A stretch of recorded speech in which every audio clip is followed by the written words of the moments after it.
Hello and welcome to the Feng Shui Money Couch. Today I am talking about decorating and dressing for love. I specialize in a particular niche in Feng Shui that I'm also certified in called Fashion Feng Shui.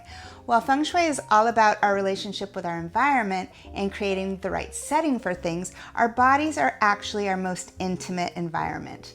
Just like we work with the 5 elements in Feng Shui, we apply the same principles to dressing in Fashion Feng Shui. We work with earth, fire, wood, metal, and water. And each of these elements is imbued with specific characteristics and ways to communicate our intention and help us embody the roles we wish to play in life. In Fashion Feng Shui, we dress with intention. And the elements help us harness specific energies to assist us in achieving our goals. Color is one of the most powerful ways of representing an element. Think about how you might dress for, say, a funeral.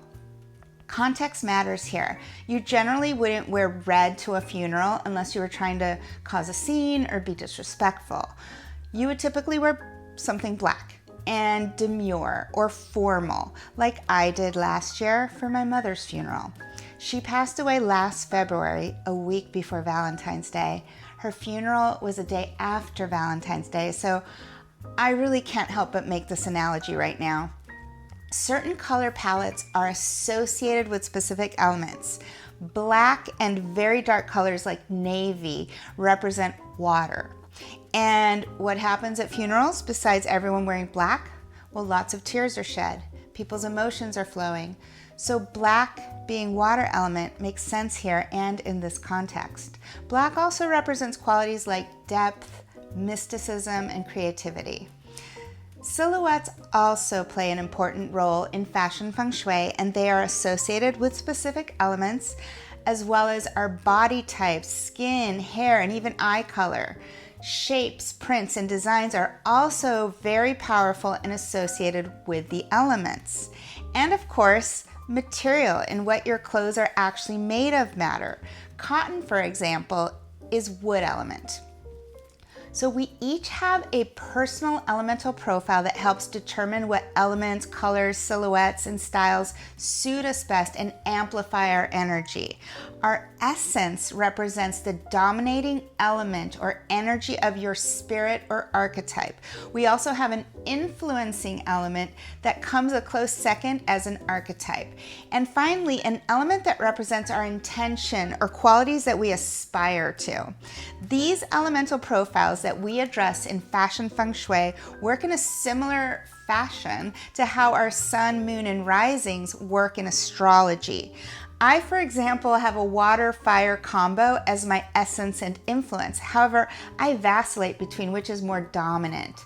I think I was very watery when I was younger, and as I get older, my fire wants to shine, and maybe that's my Leo moon finally coming out to play.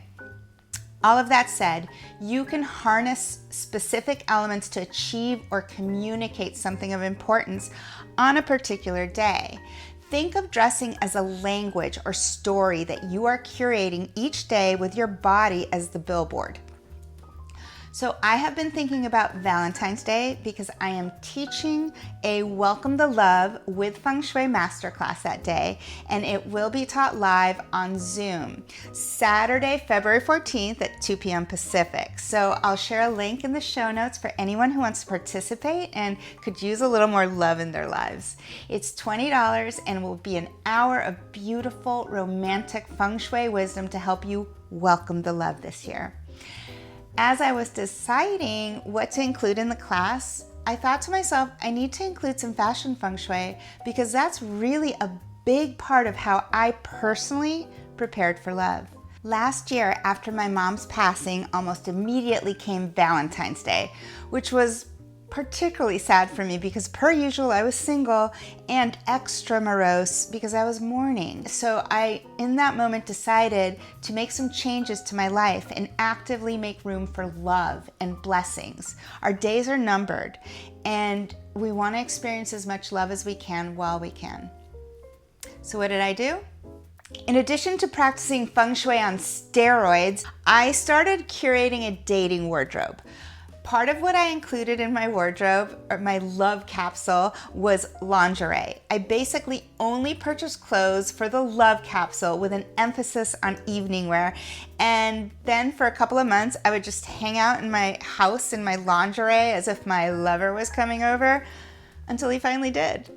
I know that sounds a little delusional, but before I knew it, I had actually manifested him just 2 days before what would have been my mom's birthday on August 8th.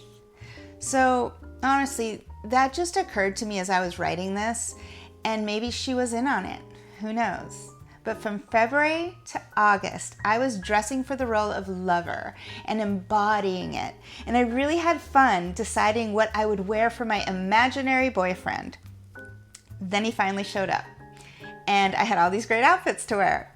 So listen, if you're single, I feel you. And if you're in a relationship that could use some spicing up, I feel you too. Either way, let's feng shui it. I am excited to help you welcome the love with feng shui on Valentine's Day. Sign up with a link in the notes section of the pod, and don't forget to spread the love by subscribing, liking, and sharing. Cheers, everyone, and ciao for now.